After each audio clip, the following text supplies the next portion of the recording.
Hey guys, welcome to the video. We're about a week into February, and that means we're going to get some new movies and shows. We've already started getting a few new ones, so I'm going to talk about those, but right now I'm going to talk about the ones coming out right now from now until June. This is actually going to be part 1 of a 4-part video.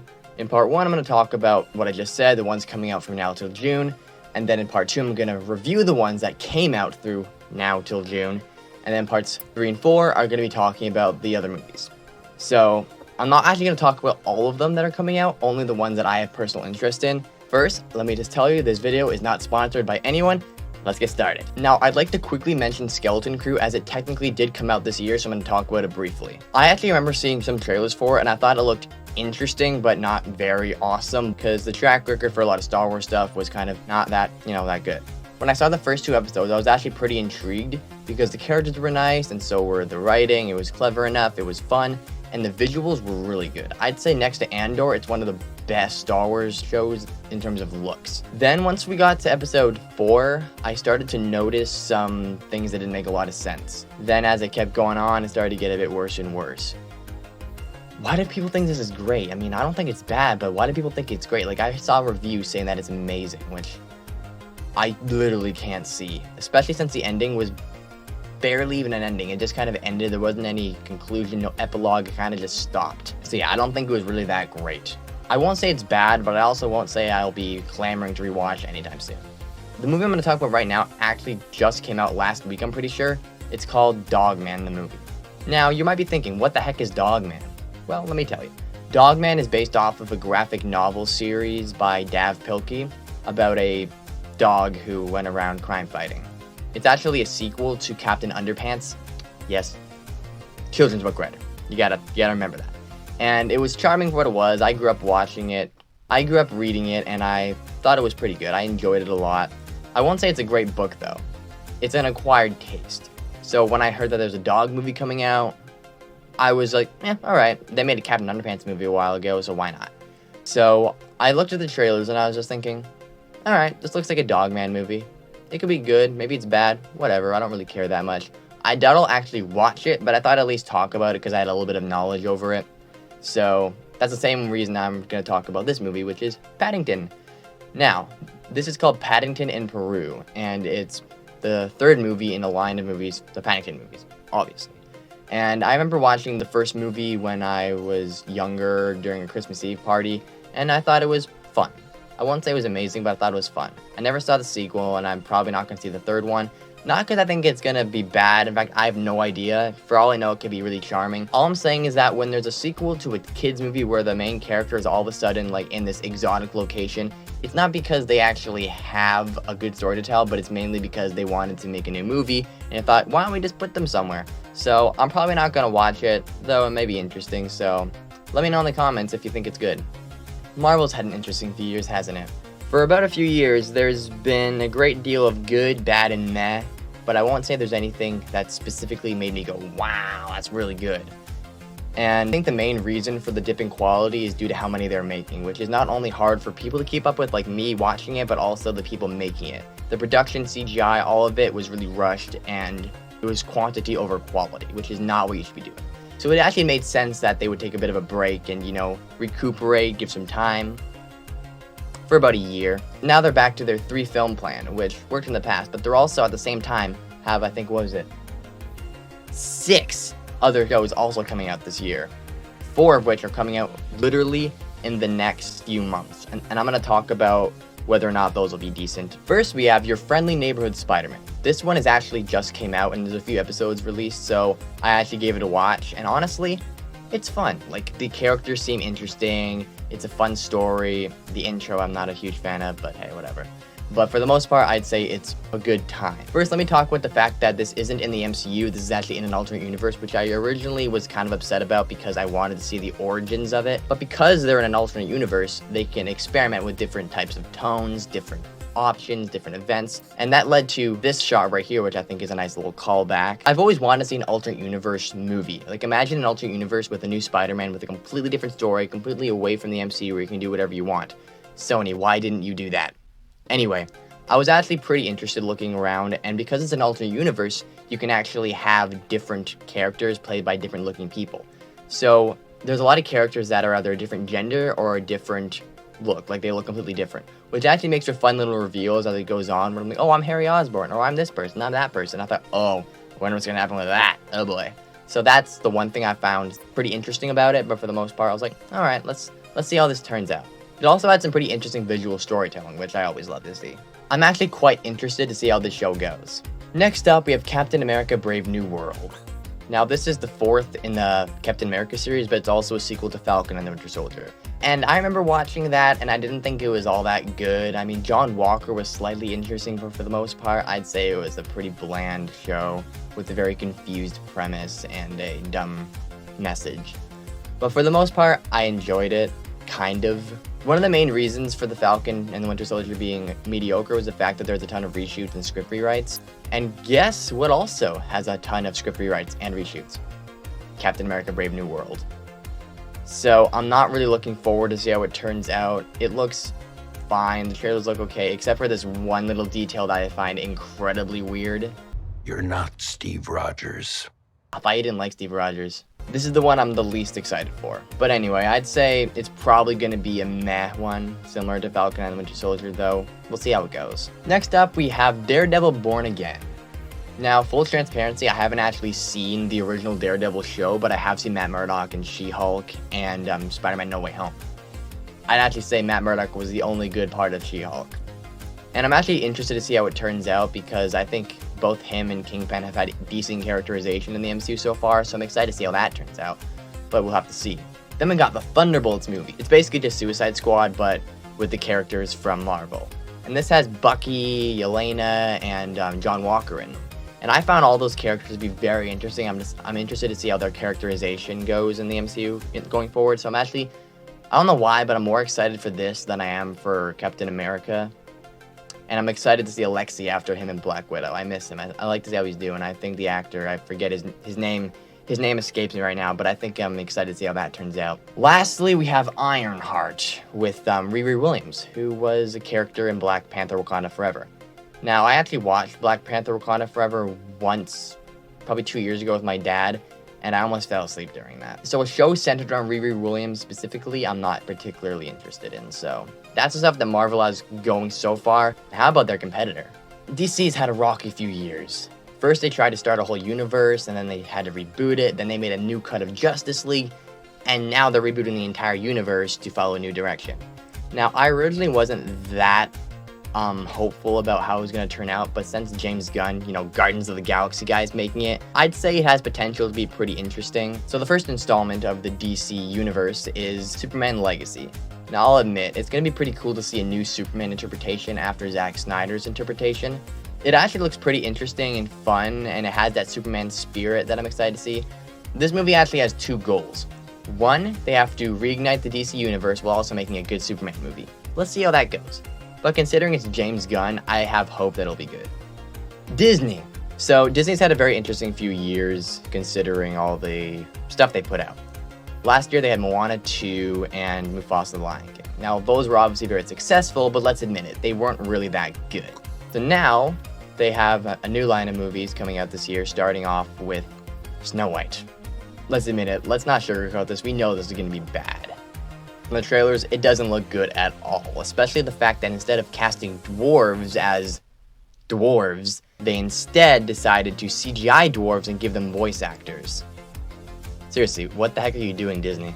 I'm excited to see this do bad. No one is rooting for this. The one I'm slightly more excited for is the Lilo and Stitch remake, which again, obviously, no one is asking for this. I didn't care to see a Lilo and Stitch remake. I love the original, so why would they make a new one? I could see this being either okay or just mediocre, but if it has that Stitch charm, it should be mostly okay.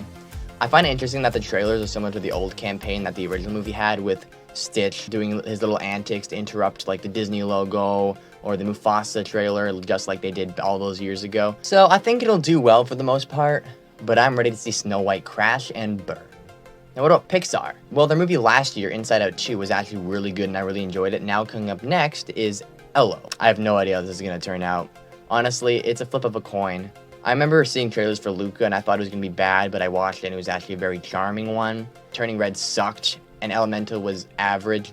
So I don't see this being that interesting, though I'd love to see it do great. I really miss Pixar's early days with stuff like Ratatouille and all those good ones. Okay, let's take a look at their competitor now.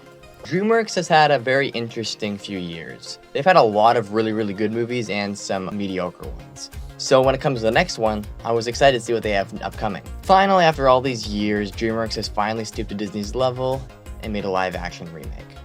Of what, you may ask? Well, honestly, I'd be cool seeing a remake of Atlantis: The Lost Empire because it'd make a really good live-action movie, as well as the fact that the movie itself was mediocre, so by making a remake of it, you can actually improve, make it better written, and make it better. I doubt they'll actually do it, but it's a cool idea. Wait a minute, that's Disney. What am I talking about? I'm a moron. Did I write that on my script? What am I talking about? That's a Disney movie. What is wrong? What did they actually make? Well, how about the series that had its last movie 6 years ago? Yeah. How to Train Your Dragon. That's the one they went for. Let's admit it. From the trailers, we all know why they're making it. They want to cash in on the fact that it's now nostalgic. Hey look, remember DreamWorks? Remember DreamWorks? Remember How to Train Your Dragon? You want to see it again? Well, here you go. You can watch it with a new coat of paint. This movie is just made to cash in on the people who grew up with it, such as myself. I doubt it'll be any that good, honestly. I've heard reports saying that they're gonna make some changes that justify its existence, but I highly doubt it. Come on, guys. We know exactly why they're doing this. Will I watch it? Yes, I will. Will it be good? We'll have to wait and see. The Minecraft movie. It's probably gonna suck, and I won't watch it. And if you're a respectable person, you shouldn't either. Okay, this next one I'm actually really excited for. It's actually the last installment of an ongoing franchise. I'm referring to Mission Impossible. First movie I actually watched in the Mission Impossible franchise is Dead Reckoning, which came out 2 years ago. I loved it. It was a great introduction, it was really well done, and I actually went back to watch the other ones, and it's a very decent series. Sure, they're not all great, but the last three were brilliant, and the other ones were just mostly meh. So I'm interested to see how they turn out. And considering this is Ethan Hunt's last story, I'm interested to see how his story comes out. Either he maybe has like some happy ending or he dies. Either way, I'm really stoked to see how that turns out. From the trailers, it looks fun. As long as it's better or just as good as Dead Reckoning, I'd say we're in good hands. Considering Tom Cruise's track record, come on, it's probably gonna be good. And if not, we know it's gonna make a buttload of money. So, that's all the movies coming out. We have 3 shows to talk about, but before that, really quick, this video is sponsored by absolutely nobody, because I have nowhere near the amount of subscribers for that. But you can help that. If you like these videos, please consider subscribing and check out my other work. I'm also a filmmaker, so I'll be cooking out some interesting stuff in the next few months, and check out my other editorials. I'll also be making some stuff as it goes on, so please consider subscribing. If not, ah well. Okay, so if you couldn't tell, I'm an avid Star Wars fan. And it's been an interesting few years considering all the stuff they've made. Some of the recent stuff by Disney have been horrible, some of them have been okay, some of them have just been meh, so. Now there's actually one show in this lineup that has been good, and I'm really excited to see its next season. Star Wars The Acolyte is not that show, because I'm talking about Andor. I'm one of those people who really liked Rogue One, and when it came out, I was excited to see what would happen next. So when Andor was released, I was like, okay, let's see how this turns out. It was a bit to get used to because it has a very different tone from the other Star Wars shows, but once I got into it, it was really good, very captivating, great storytelling, great writing, and for the most part, the visuals were incredible. I loved it so much, which really annoys me considering all the stuff we've gotten literally has been stuff like Boba Fett and Obi-Wan Kenobi, which they literally made me lose faith in Star Wars for a while. And those should have been good. Those were the ones actually based off of characters we already knew, but the one that actually gets it is the prequel to a spinoff. The spinoff of a spinoff, actually. So, while I'm a little annoyed that we haven't gotten a fair share of quality, I'm actually really excited to see how the show turns out, considering it is taking place over a course of 5 years, which each first 3 episodes all coinciding and jumping a year, eventually leading to, of course, the Battle of Scarif with Cassian on the Rings of Akaton. Catherine, actually. The Rings of Catherine. Akaton is Doctor Who. We're not talking about that yet. For those of you who are disappointed that we're not getting that many Star Wars shows this year, admit it. It's Andor. We're in good hands. If no other Star Wars show comes out for the next 2 years, I'd be okay with that, because I'm really excited for it. So the next show I'm going to talk about, I know it'll be successful, but will it actually be good in quality? You might be wondering why. Well, once I tell you the show, you're going to know exactly why. I'll give you a hint. That's right. Stranger Things. Now, the first season of Stranger Things was actually really good. Like, it was amazing. The second season was slightly dipped in quality, but for the most part, the characters were fun and it was enjoyable. Season 3 at times was basically just self-parody, but I still enjoyed it. Season 4 had some really great moments, but there's a lot of subplots that were just there because the characters needed something to do, not because they actually had something to do with them. So now that we're going to Season 5, which is the last season, I'm not sure what you can really do with it.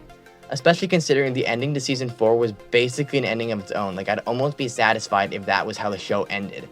So, I don't know what they're doing. Why didn't they just end it in Season 4? Maybe Season 5 will blow them all out of the water, but honestly, I'm super concerned to see how it ends. But we'll have to see. So, we finally reached the last show. And this one, I'm super concerned about more than the last one, because it's part of an ongoing series, yet the last few seasons have been very meh, and the last season was bad, and now I'm concerned that it won't live up to the other ones. And funny enough, the problem with the last season is because it wasn't nearly timey-wimey enough. Now, if you're one of those people who have no idea what that means, I'll just give you a good hint. Maybe this will help.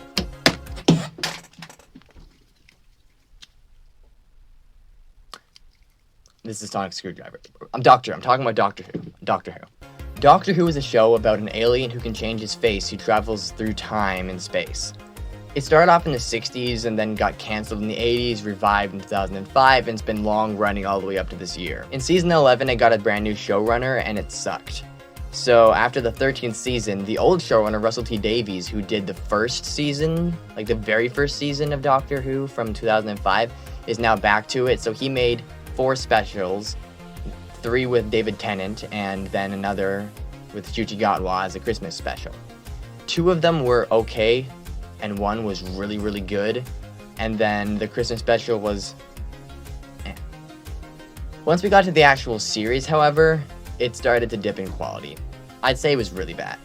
There were 3 episodes that were good, 2 of them pretty good, and the other one just average with a very bad cop-out ending. To make things worse, the last season had a whole mystery that literally went nowhere and had a huge cop-out ending. Now, the next season is coming out in May, and quite honestly, I could see it being decent. That could be wishful thinking, but considering the trailers and considering the fact that usually when it comes to Doctor Who, the second season is better than the first, I could see it being half decent. Though I could be completely wrong, and this might be me literally just being wishful. I could also see this potentially clearing up issues with the last season, and considering this is Russell T Davies, I'd say he can do good. The one thing that this show could really need is some new writers. That other than the main showrunner. And I don't mean these 2. Please, Russell, come on. The latest Christmas special, I don't really like how they took credit for the Star of Christmas. Steven, what are you doing, man? I think what we need is fresh blood, a few more script revisions, Murray Gold to make some better soundtracks, and just some overall...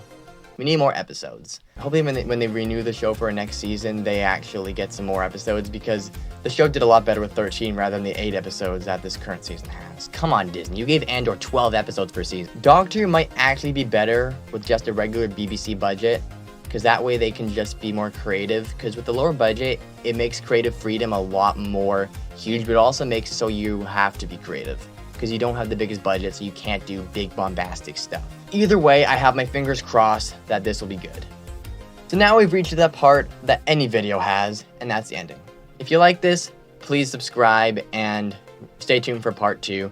And I'll be making a video about a video game in the next few weeks, so stay tuned for that. Anyway, I hope you enjoyed. God bless.